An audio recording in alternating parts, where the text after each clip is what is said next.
Luluto si Bernard ng ano yan, almusal? Kamatis. Ganyan pala sila magluto, kamatis. Sige nga. Patingin niya kung paano magluto ang isang aita ng ano, kamatis. Kamatis lang? Itlog. Lalagyan ng itlog. Sige.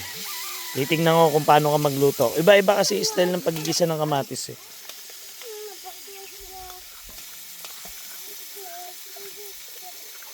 Dami nagkalat talaga ano dito eh, laga eh. Sipin mo kasama mo sa pagluluto yung mga bibi. Pati aso dito naghihintay na. Oo nga eh. Malalaki yung mga bibi ni Bernard. Isa pa lang naging anak.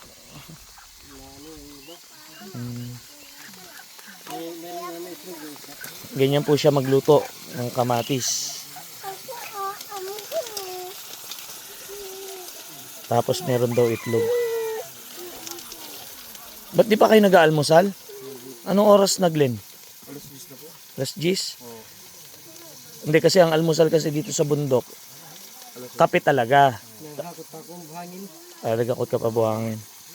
Si Semento kasi bahay niya. Iba talaga si Tito Bernard eh. Bago pa yung mga yero. Oo. Bago pa motor. Ay? Magaling dumiskarte yan eh.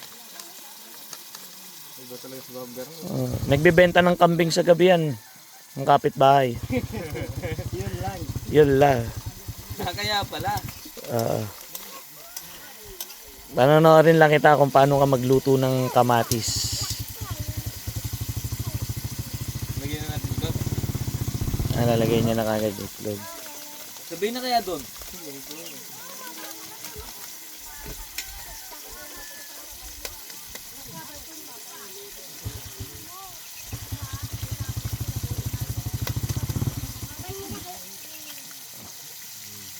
Ano yan? Kamatis itlog? Walang asin? Meron.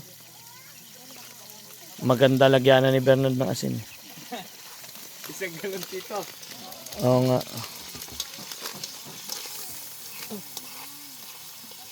Ginisa sa bawang sibuyas, kamatis, tapos itlog. Ba pwede? Lalo na kung may partner na tuyo yan. Ayan, sarap niyan. Kayo po ba nagluluto rin po ba kayo ng ganyan? Kaso kasi ang mama ko, pag nagluto ng ginisang kamatis, nilalagyan niya ng luya. Luya, bawang, kamatis, sibuyas, ganun. Gigisa niya maigi. Pag lutong-luto na yung kamatis, doon lang niya lalagyan ng itlog.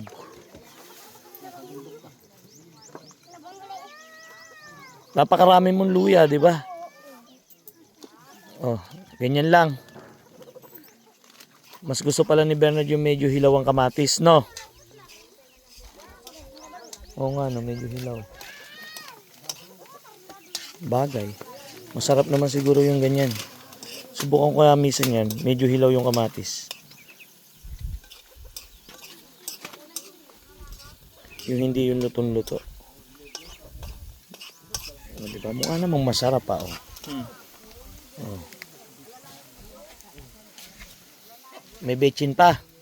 Wala na.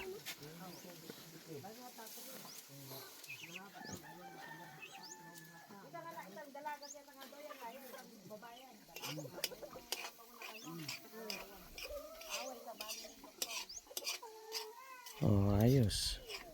Galing. Luto na. Kain na na. Okay na yan. Okay na yan. Ganyan. Mukha naman masarap.